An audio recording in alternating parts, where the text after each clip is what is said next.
Breadheads. Good evening to all my bread getters. Happy Friday from Ty and Eric of Think Fresh Podcast. To all the bread winners and the bread spenders out there, Mhm. welcome back. It's good to have you. Mm-hmm. Wow, what a fucking day it's been, Ty. Dude, I know. It's been a long day, but, you know, it's payday to those who celebrate. So, It is? not for me, but I work for every dollar that the breadheads spend at shop.thinkfreshpodcast.com. Dude, I was going to say, if it was payday today, that means I've been overspending because I'm on a bi-weekly schedule, Ty. Ice soup today? What was It was supposed to be ice soup, but instead it was gorilla couch. Wow. Yeah, dude. Bay hates this one simple trick. Dude, my favorite thing to do for lunch is just Checks nose. take a nap. I just fall asleep for lunch. Fuck. Jeez, there's a lot to talk about today. I got a lot of notes on things happening in industry. Oh, wow. In industry? Dude, Subway's, like, there's a lot of Subway adjacent news to discuss, but we can get more on that later. How are you? Dude, I'm not great, Ty. I put my Christmas tree up. What? Ty, my tree's been up for a week. I have to admit. And for those who are listening, it's November 22nd today. Wow. That's right, Ty. We are weeks before the month of December, which is really the only acceptable time to have a tree up. The only exception to that rule is Jan 1st. Facts. So it's a high tree but low T move.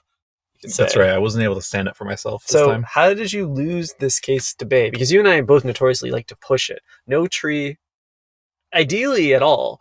That's like my vision for Christmas is no tree, no gifts, no family time, no stockings hung, no carol sang, no milk and cookies.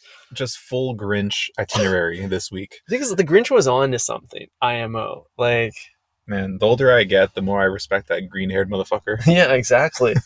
Any more Jehovah Witness friends? If your circle around Christmas isn't entirely Jehovah Witnesses, then you putting a tree up. I don't even think the Grinch's dog likes him. That's how evil that guy is. Dude, dogs love most people. Yeah, dogs will love you unconditionally as long as you feed them kibble once a day. Yeah. Not the Grinch. No. Grinch wasn't even able to fulfill that promise. Dude, I just feel like he's misunderstood. I mean, that's the whole premise of the premise of the film. But I just feel like he's right. It's overplayed, you know? Christmas is kind of washed. Dude, Christmas is so done. Yeah. I like holidays that are named after saints. Oh. Saint Valentine. Okay. Saint Halloween. That's what it is? Yeah. Isn't it St. Patrick's? Swallow's Eve, Ty? Swallow's Eve. And St. Patrick's can go. We've discussed this in length. We both know that's also washed. Yeah, dude. Speaking of green ogres, that's the holiday for them. Dude.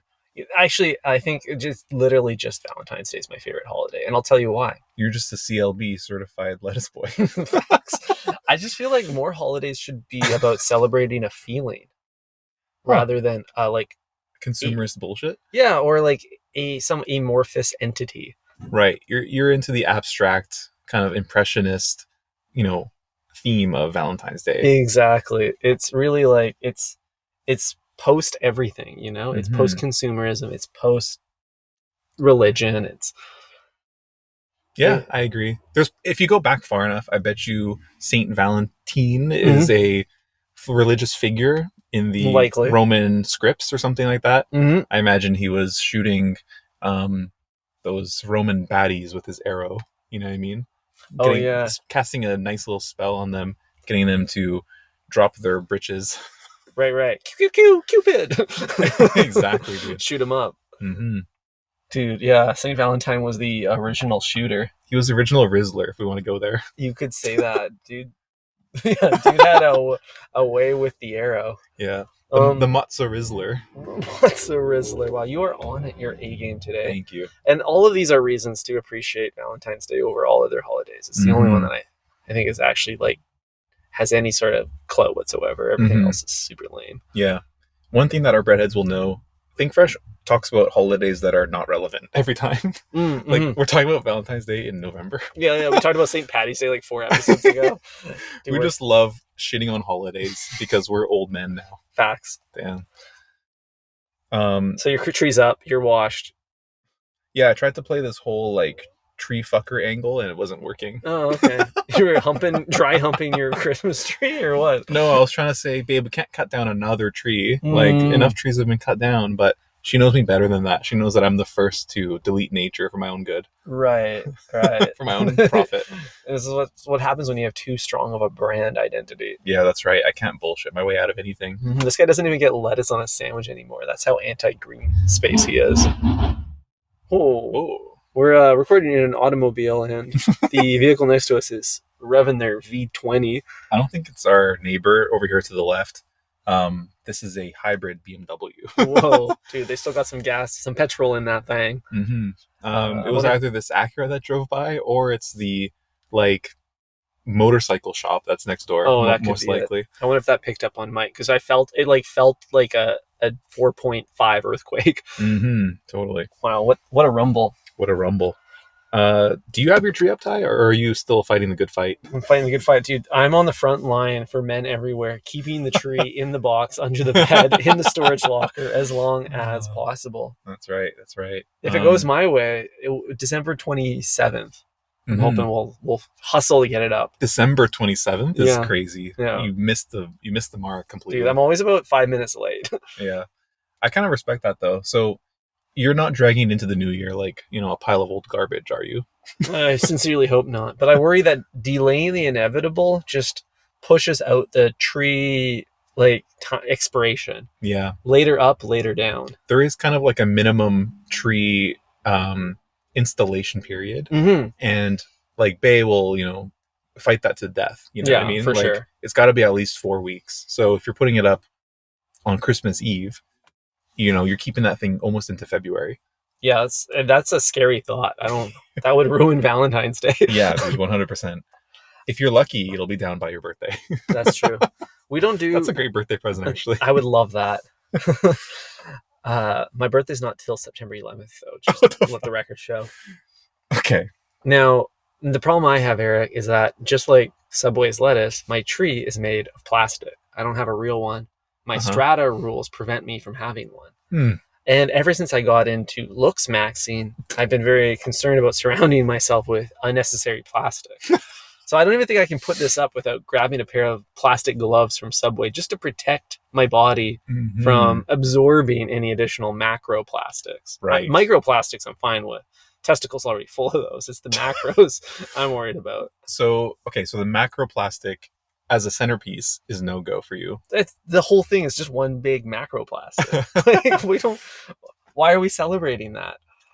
I don't know. I don't know either. Mine is undoubtedly made of like toxic material because I have the fake snow on mine. Oh, dude, you're probably, every time you brush that, it's kicked in the air. It's going in the lungs. I've gone through like 3 Dysons just trying to, clean up after my tree. Scientists have been trying to solve this one for decades. They call it the white lung.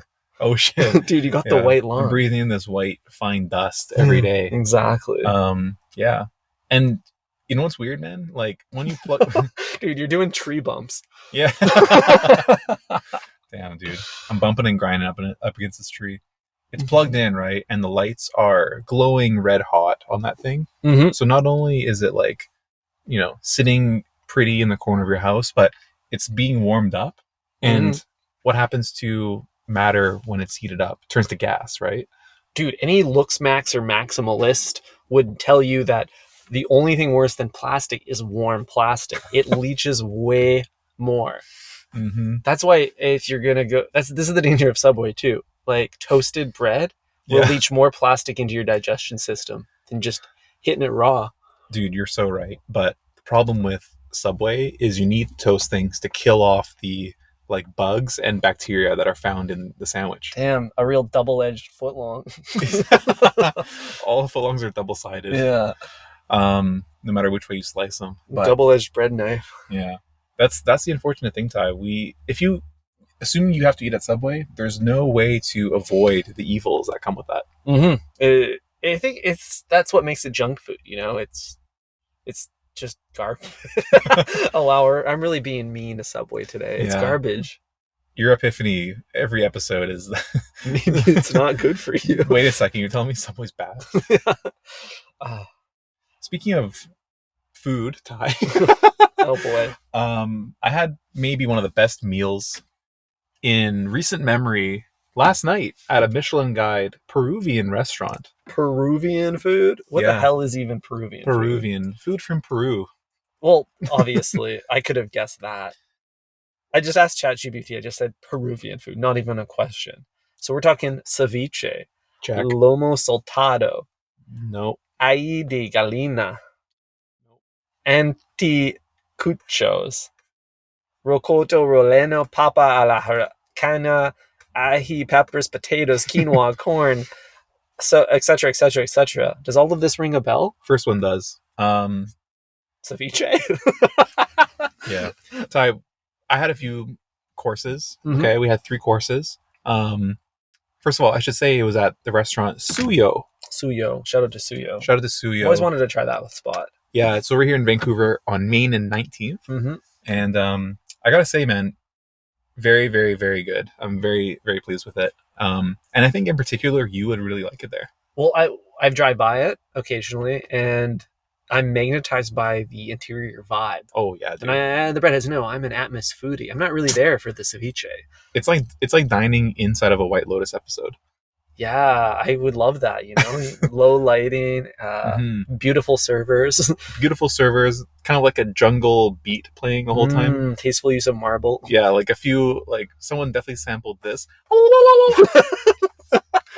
Is that what you think the White Lotus theme is?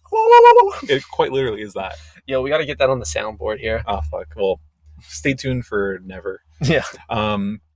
Yeah, Ty. It's fantastic. I started with a little ceviche action. Cool. And no matter, actually, rewind. Started with a nice, beautiful Japanese whiskey cocktail. A Japanese whiskey cocktail at a Peruvian restaurant. That's right, Ty. Real global. Really global. And the reason for that, I had to actually quiz our waitress, because I was like, what's with the Japanese influence? This isn't the first time I've come across Peruvian Japanese fusion. Like Nobu is that.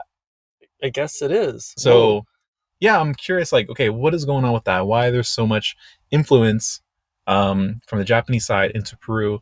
And so I quizzed them, and they told me that, well, from 1899 to about 1945, there was a huge influx of Japanese immigration into Peru, along with Chinese and some other places, but mostly it was Japanese. And Peru has the most Japanese people outside of Japan, obviously, USA and Brazil. So it's like the 4th highest concentration of Japs. Interesting. That kind of makes sense, because as a country, it's kind of the same shape as Japan. It's just like long and skinny. Kind of like Argentina, too. Yeah, they just did a horizontal flip on it. Yeah, inverted it. Same ocean. Same time that a lot of immigration was coming into Canada and the US as well. It was like before, like when these countries had like unlimited potential, but before all of the like Japanese hatred took off in World War II. Yeah. That was like their golden age of immigration. Yeah, 100%. Yeah. Yeah, so that's why you see so much influence in the food. And I gotta say, it really shined through in all of the like offerings on the menu. Cool. The wonderful staff at Suyo presented every dish and every drink with a story. And this is why I think you would like it. So every time they bring something, they explain why it's significant in Peru, what the ingredients mean, why this dish exists, what's traditional about it. And I gotta say, like, everything came with a little history lesson, and it was really, really nice. I love that. That makes me so happy, because you're like, then you're not just eating for flavor, you're eating to educate yourself. Exactly. Like, imagine if Subway was like, well, you want to know a little bit about where we got these tomatoes? Yeah. Like, no, tell me nothing. Mm-hmm. I don't need to spoil my lunch. Mm-hmm. Yeah, exactly. You don't want to know where this tuna came from. Ty. Yeah, exactly. That's the trade secret. Yeah, they got IP on that. They're literally not allowed to tell you unless you sign an NDA. Yeah, I could tell you, but I'll have to kill you. Yeah. And if I don't, the sandwich will. And the mercury will. Wow, that's super cool. So did you learn anything about Peru through your tribulations at this restaurant? Well, I think the whole Japanese thing was kind of on my mind because it was very apparent to me, and I kind of went into it knowing this fact already, or just having this observation. So having some facts behind it was really useful. A real informed diner. Mm-hmm. And you can tell that they really cared about each element of the food, because not only do they have to explain why it's there, but also like they seem to care a lot about the quality of it. Like, for example, I ordered a steak and it came with like a nice side of veggies, roasted veggies, and he also disclosed where each of the veggies were from, not just the steak. So was he like, asparagus, this is from a farm? Yeah, but he was potatoes. Like, this is from this farm, and he would name drop the farm, and it's in Langley. Whoa. And he'd be like, the carrots are from the same farm, and then this one's from a farm over here. Wow, very cool. Yeah. So it's not like this is from the Whole Foods on Davie Street. This is from the Whole Foods at Brentwood. No, one step further, you know what I mean? That's pretty all the way down to the farm. So that was really cool to see. Yeah, that's respectful. I get how that is, like, makes you feel like you're getting your money's worth from the food, because it didn't just come from like a big semi truck that it's just seemingly manifested in the alley behind the restaurant. Yeah, it wasn't anonymously 3D printed by some lab. Which tends to be the case with most restaurants. But so I really appreciate that, but also that comes with an extreme risk to the restaurant. And the risk is every word that your server has to mutter is one more potential opportunity for them to spit in your food by accident. What the fuck? Think about it. If they're just like yapping, eventually like the odds are higher that they will just splat on the plate just one little bit, and they're not going to notice, but all of the clients will. Well, I gotta say, to my knowledge, that did not happen, and I can only chalk that up to experience. Right. They swallow before they speak. Yeah, maybe they had some kind of technique for this, like, I don't know, like smoked a pack of cigarettes first, right? Made their mouth really dry, right? That way, there's nothing to spit. A strict desalivation process before every shift. That's sterilization and salination.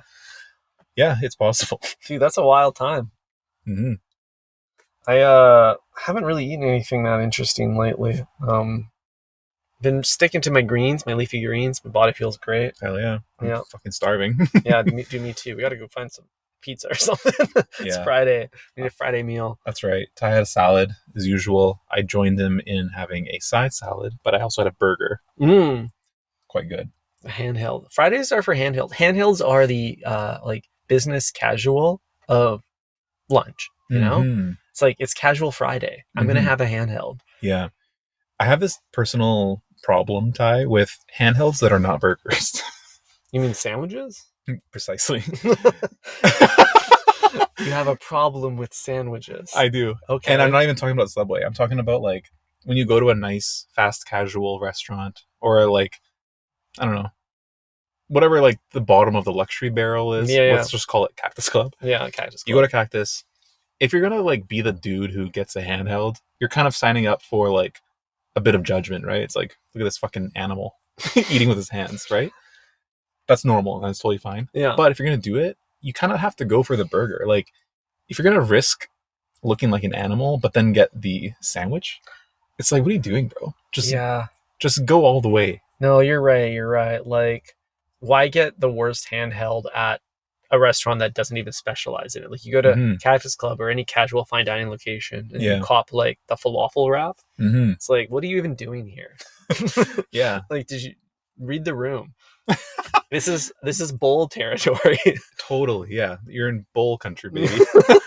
Put that down and pick up a fork or some chopsticks, bro. Yeah, man. So like, yeah, once you get into the handheld section, you're already you're a loser. step down from society, right? You're subhuman. You've chosen your own path, and it's a high risk move. Yeah, and it could be good, but I just think you got to go for the thing you really want, which is the burger. Like, don't try to be like, oh, I'll keep it a little fancy by getting the sandwich on rye. Like, fuck off, bro. It's almost like we have like segregation in society where it's like handhelds and non-handheld restaurants. They're kind of separate. They're doing their own thing, and they appeal to different diners at different times. You know, like you're not going to a Subway for dinner, but Subway doesn't also sell anything. Like I don't even think they have forks in there. I don't know how you eat the salad. No one orders the salad, so why would they even have forks? If forks could expire, that would be really bad news for Subway. That would be bad news. Yeah. If you go to Subway and you order a salad, your fork is like 7 years old. It's brittle to the touch. Yeah, that's why they always break. Yeah. Dude, yeah. Just the sensory experience of holding like a little wooden fork at Subway makes me want to like just fast for the rest of my life. Yeah, 100%. I'm avoiding that Bianca sensory experience at all cost.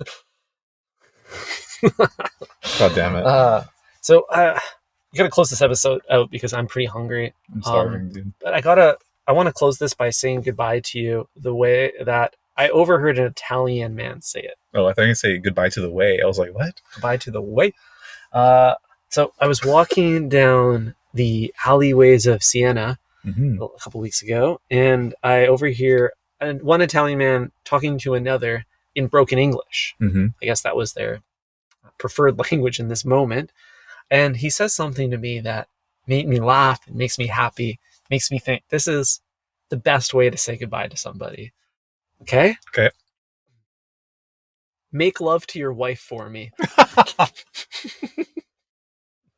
Wow. Isn't that beautiful? That is pretty beautiful. It's pretty beautiful. That's the most Italian thing I've ever heard. It's the most backhanded goodbye, like positive goodbye you could possibly say. Let's just break this down for a second. What do you think this really means? Does it mean that a guy is inadequately pleasing his wife? It definitely is implying that, or that the wife wants to, like, or the dude just wants to break the other guy's wife's back. I think it's both, but wrapping it in the same sentence structure as "say hi to your wife for me" implies, "Hey, I'm doing something nice here. I'm thinking of your family, and pass this along." Yeah, make her nut for me, will you, dude? Make love to your wife for me. It's so That's funny. fucking awesome. And now next time they make love, he can't not. He's gonna think about it. You've cursed the man.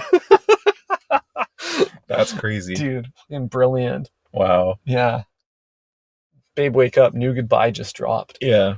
I mean, thank God men have the ability to compartmentalize, because I think it's on everybody to immediately forget that on the spot. Because if you bring that into the bedroom, you are fucked. You're done. Yeah. You'll never get toasted again. Yeah, I think so. Yeah. Good luck toasting it up. Speaking of forgetting everything, we're going to end this episode. I'm going to black out and forget everything we said in the booth. So don't even bother reading the description notes. Just if you ever, does you think anyone's ever done that? Probably not. Read the description? Yeah. I would hope so. Oh, Google's reading it. That's true. We write it for SEO purposes only.